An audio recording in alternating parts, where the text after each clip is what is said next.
एमआयडीसीतील कंत्राटे मिळवण्यावरून झालेल्या वादात बुधवारी सकाळी तळेगाव दाभाडे येथे भाजपचे शहराध्यक्ष सचिन शेळगे यांच्यावर सशस्त्र हल्ला करण्यात आला।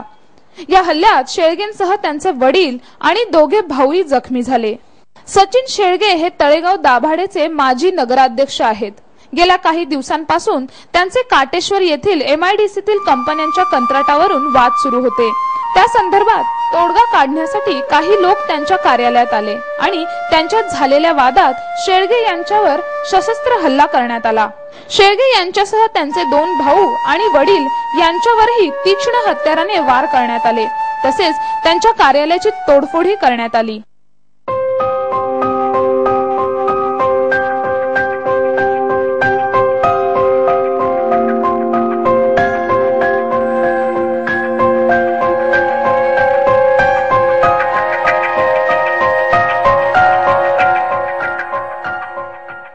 शेळगे यांच्यावर हल्ला झाल्याचे वृत्त समजताच त्यांच्या कार्यालयाजवळ कार्यकर्त्यांचा मोठा जमाव जमला।